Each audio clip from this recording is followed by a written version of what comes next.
Hey YouTube, Steve with the Scapers Network. Time for another 5 on Friday. I've got my questions ready to go from all of you, and I'm looking forward to this session, so here we go. All right, before we get started, I want to talk to you all about this plaque I just got for my company. Can you see that? It basically is a 20-year membership in the Ohio Landscape Association. And if you and your company are not involved in your state association, I really think it's important that you do that. It's so great to be able to network, to meet with other people that are in the industry, to pick their brains, to learn. There's a myriad of things you can do with being a member of your local association, your local trade association. If you're not involved, I think it's a great idea. I've been involved with the Ohio Landscape Association for 20 years. I was on the board for a number of years. I was a president of the association. I've been on the political committees, and it's been great for me and my company. Okay, so let's get to it here because I've got some deep questions today. All right. My first question, and actually the first 3 questions, are going to be from Jim Spellman. Okay, he writes, first I want to say I truly enjoy your videos. Thank you very much. I find them informative and motivational. Keep up the great work. And then he goes on to say, I own a snow-only company that's 100% commercial, and we have been growing exponentially in the past 3 years. We've been operating comfortably for 15 years, but this rapid growth is a bit challenging at times. My question to you is, how do you deal with the growing pains financially, mentally, and personally? That's a lot. So we are going to break this question down into 3 sections. All right, first of all, I'm going to talk about the financial part of it. Financially, it's very tough. Yes, I think we get help from banks. It's important to maybe get a line of credit if you can do that. I've had to do things like consolidate a bunch of loans into a small business loan. That was a very, very, very taxing process. It took me a lot of time and energy to put together a proposal to go to the banks and try and get things consolidated from a financial standpoint. I think from a financial standpoint, that's the thing that wears on you most mentally as a business owner, because you're constantly, you're the guy. You're the one that's in charge of making all those financial decisions, and if something goes wrong, it's on your shoulders. So a couple other things, we try to keep our collections up to date. I have my office manager on a weekly basis. We go over our collections report, make sure that people are not getting too far out on what they owe us. So if it's over 45, 60 days, we're making phone calls. Hey, is there something wrong with the invoice? We try to be decent about it. We try not to be mean or snotty or whatever. But we also have goals for monthly and yearly sales. So we have an enhancement goal for every month that if we hit it, we make a little bit more money. We have yearly goals of, hey, we want to make X amount of dollars in gross sales, but we also want to make this profit. We don't always hit those numbers. And that's very, very stressful coming from a financial standpoint when you don't hit the numbers that you want to achieve for your company. So I think to sum that one up, you have to work with your bank, make sure you have a good relationship with your banker, and try to build that credibility with your banker. Make sure you keep your books in order. You have an accountant taking care of your books instead of your friend Joe down the street. And it's important to be able to show the bank that your company is a real company, making money, making a profit, and moving forward. Okay, part 2 of this question is mentally. How do you handle the stress and growing pains of running a business mentally? I've got to tell you guys, I work on it constantly.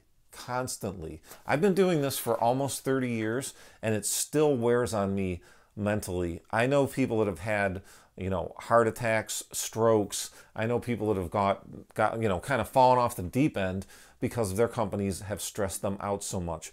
Divorce, issues with family, issues with other family members within the business. Mentally, this is tough. Running a business is a tough mental thing for anybody that does it. And I don't care how long you've been doing it. I don't know if it necessarily gets easier. There's more moving parts as you grow the company. You have more people working for you. You have more equipment. You have more trucks. You have more customers. That all adds to some more stress as well. Now, sometimes it's good stress. Sometimes that's cool. I like to have that challenge. But on the other end of it, dealing with the mental aspect of stress is really something that constantly has to be worked on. So what do? I read books for inspiration. I get help from mentors. I talk to mentors. I talk to consultants. I rely on my staff. I delegate things. That's so important. The bigger you get, the more you're going to have to delegate tasks so that you don't have to be the person that's constantly taking everything on your shoulders. Finally, the third part of this question is personally. Again, I have gone through a lot personally because of this company and because of my business. You know, running a landscape business, running a restaurant, running any type of business, it's got its ups and downs. And for me personally, I think everybody's got to have their own thing. Like maybe you like to collect cars and go to car shows. Maybe you like to paint. Maybe you like to play music. For me, I like to run. So running does a lot to help me personally. I don't always get to run. But I've done a lot of 5Ks and I've done things like that to keep me, just to keep that bar so that a little bit high so that I can at least have something to aspire to, I guess, with my running. I also try to eat healthy, which doesn't always work either, but I'm always looking for some sort of inspiration, I guess, for a running and healthy eating standpoint. In addition, I play music. I play guitar. So that sometimes I've been playing in a band again just recently, and it's a band that I was in 20 years ago, and we got back together and it's been really fun. It's a nice release for me. I also play at my church, so I play guitar.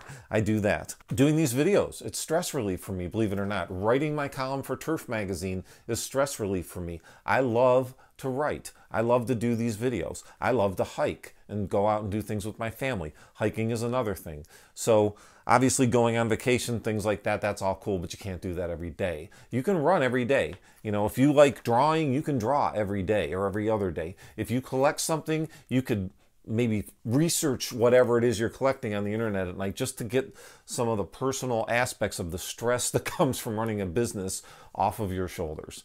Okay, that was a great question, Jim. I appreciate it. And let's go on to question number, well, it's actually going to be question number 4 because I wanted these 3 to be individual questions. All right, so next question comes from Rufus LC. Do you replace equipment as it breaks down, or do you have a cycle for each piece for it to be used for, let's say, 2 years and then it gets replaced? Rufus, yeah, we don't always replace our stuff every 2 years. We use it almost until it's done, so to speak. We try to keep it maintained. We get it repaired as it breaks down. That can get very costly. However, I've found that for me, I don't like to constantly be taking loans out for new pieces of equipment, and I don't have a lot of capital to just go out and buy stuff all the time. So for me, it's a good idea to try to maintain the equipment that we have and use it to the best of our ability. Now, having said that, there comes a time when you have to take a look at what you have and say, listen, you know, this is not going to make it. This mower has 2,500 hours on it. You know, I've already had to replace this, this, and this, and now it looks like it might need a hydro pump, or it might need, you know, a new motor or whatever it is. So at that point, then you have to make a decision. Should I replace this mower? And that's kind of a personal decision. I know guys that get stuff new every couple of years. I know other people that keep their equipment for a very long time. There's a company around here that has trucks that are probably 15 years old and they look like brand new. It's a lot of the owner mentality, like how are you going to set the culture in your company when it comes to the equipment that you use and that your crews use? Are you tough on them if they do break something, or are you kind of lackadaisical about it? You know, I've tried to do both ways, and I'll tell you what, it's hard because a lot of times people that work for you just aren't going to take care of your equipment the way that you would take care of it. So you have to keep that in mind when you're buying things, when you're getting things repaired. You have to keep it in mind that not everybody is going to take care of it just the way that you do.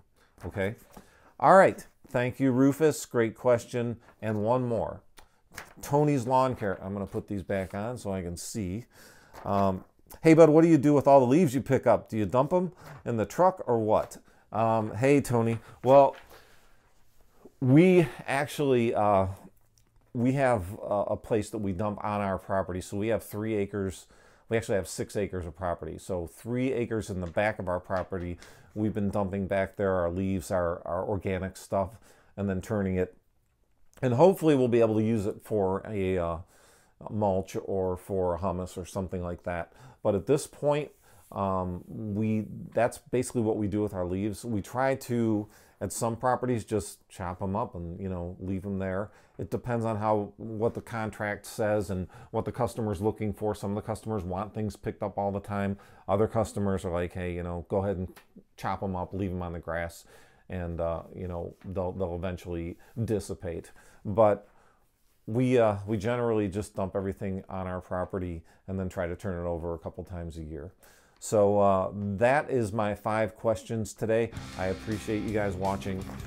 Also, like I said before, my brother and I do consulting. This is a great time of the year. If you're interested in some consulting sessions with us, we can do it over the phone.